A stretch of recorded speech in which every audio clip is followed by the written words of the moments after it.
Well, hello, friends, and Happy New Year to each and every one of you guys. Hope you guys are refocused on this year about being the best person that you can be, and that you guys make some great goals and that you achieve every single one of them. Me, I ain't wasting. I ain't sitting around hungover and everything else. I'm actually out busting my behind today because I want more, not just for myself, but for everybody around me. So I am working hard, not wasting a minute of time. And so the Redskins, apparently, they've got that same mentality too, because they aren't wasting time. They got rid of Jay Gruden, finally during this season. They should have probably let him go a couple of years ago, maybe started sooner at fixing things. They went through. Bruce Allen, sorry, you've had 10 years of time. 10 years? 10 years? 10. I don't know why that keeps ringing a bell every time I say 10 years. A whole decade wasted doing basically nothing. 10 years. 10 years. Anyway, 10 years of time wasted. And they're trying to make some changes. They still got the same owner. That's not going to change. Dan Snyder's getting paid. It doesn't matter whatever he does. It doesn't matter that people don't show up to the game. He is still part of that revenue sharing. So he's getting his wallets fat regardless. But they hired Ron Rivera as head coach. And he's not wasting any time. He got his first hire here, Jack Del Rio, former linebacker for the Dallas Cowboys. Jack Del Rio was also a head coach as well. So he's got coaching experience here, real football guys, as opposed to what they've done in the past, where they had Jay Gruden, and of course they had Jim Zorn. They tried the old ball coach out of college. Now they've got some real football knowledgeable guys. It'll be interesting to see what they do as far as a GM.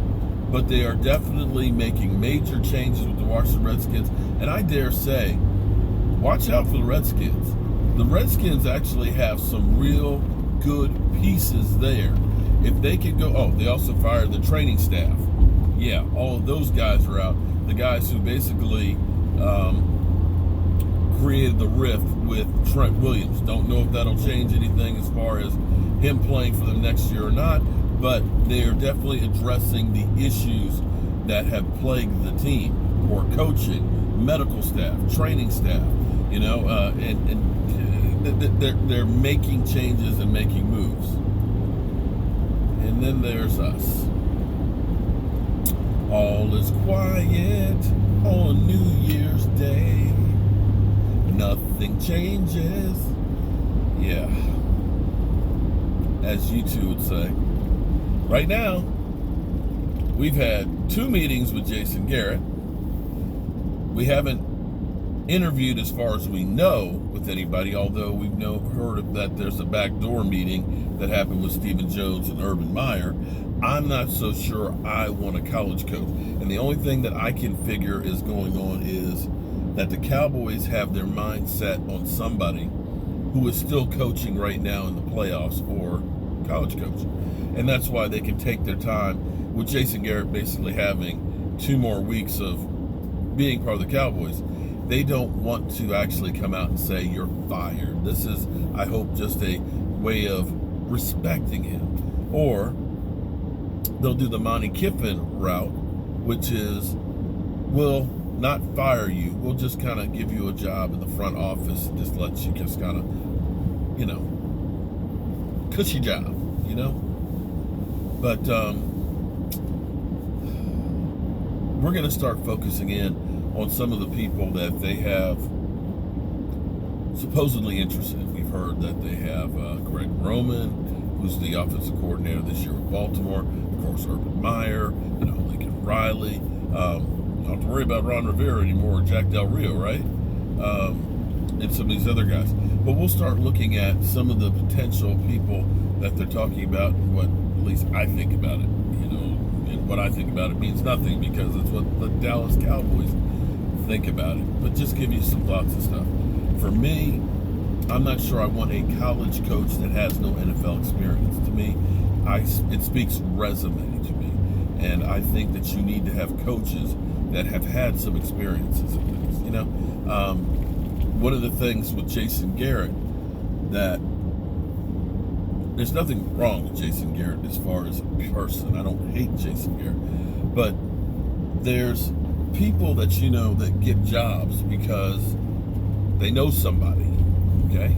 They know somebody, so they get appointed that job, but they don't necessarily have the experience to do that job.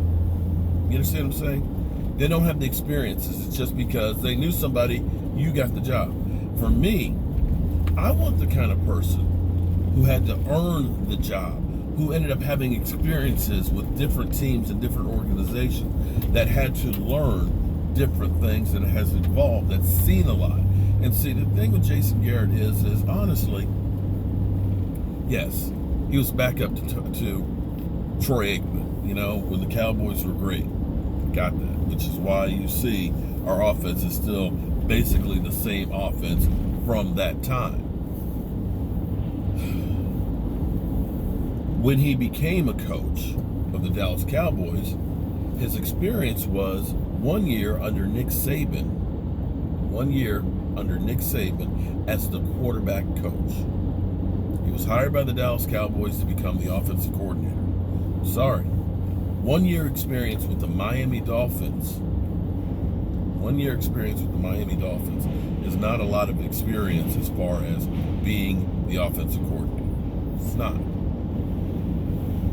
But then to go through from being the offensive coordinator now to being the head coach, you have not been in a coaching system. You've only had 1 year of experience of being a coach before you became offensive coordinator, and now you've become the head coach of a team. And it's a totally different thing. You need some people that have had to start out at the bottom and work up, that understand all levels of coaching. You know, it's a lot better when you're the head coach, when you've been the strength coach or the linebacker coach or the tight end coach, because you understand the nuts and bolts of everything that has to go on with that job, with what you need to do. So it gives you a different perspective on how you delegate the authority and understand what they do. If you haven't had that, it doesn't always work. You know, it's kind of like my Uncle Lawrence, carpenter. Uncle Lawrence, I don't think had more than like an 8th grade education. He was a brick mason and a carpenter. When he built the wall, that thing was dead on, and I'm telling you, if you were digging some footings, they better be perfectly straight, they better be dead on level, or he's going to put a foot in your ass. He knew how to build a house from the ground up. He didn't have that formal education. And what he would call people, you know, of course, the architects, you know, those guys, educated fools. And I've worked with a number of architects that have a great concept and idea, but don't have a clue as to how it goes together. So you need an architect who's got a vision, but you need a guy like me or like my Uncle Lawrence who understands how it works and how it's fit and how you get to that point. Most architects have never actually built anything. They only have an idea and a concept. They don't know that if I go ahead and make this wall, I'll give you a perfect example. We had a warehouse with a showroom that's right between it. We needed a firewall. They designed the firewall to go between the main beam. Okay, so here's the main beam that's supporting the whole roof structure. They wanted a 2-hour firewall drywalled on both sides of it, and they had the firewall past the supporting wall. Well, guess what? This main beam that's supporting the roof is like 8 feet tall. The wall's going next to it. Explain to me how you're going to hang drywall in 4 inches of space between this beam and between the framework. You couldn't. The design didn't work. I looked at the plan for 5 minutes and said, that's not possible. But because the guy who designed it doesn't understand the actual building of it, it doesn't work. You need to be able to work back and forth with a person who has a vision that understands capabilities and things that you can do in layman terms. And that's where I think there's a big disconnect with Jason Garrett. He did not have the experience of being, an assistant coach underneath a great coach. He didn't have the experience of being an offensive coordinator. He hasn't been at the lower levels of things. He was just basically anointed the head coach of the Dallas Cowboys without the experience behind it and without the people behind it that he could translate everything to. And that's where I'm not sure I want that college coach. Yes, he understands football at that college level, but dealing with these guys that are millionaires versus guys that you hold them because of that scholarship. You got their attention and them trying to get to the NFL. It's a different dynamic completely. So, anyway, here at Home Depot, I need to get some wood filler and some sandpaper and stuff like that so I can get back to work. Hope you guys are having a great New Year's Day.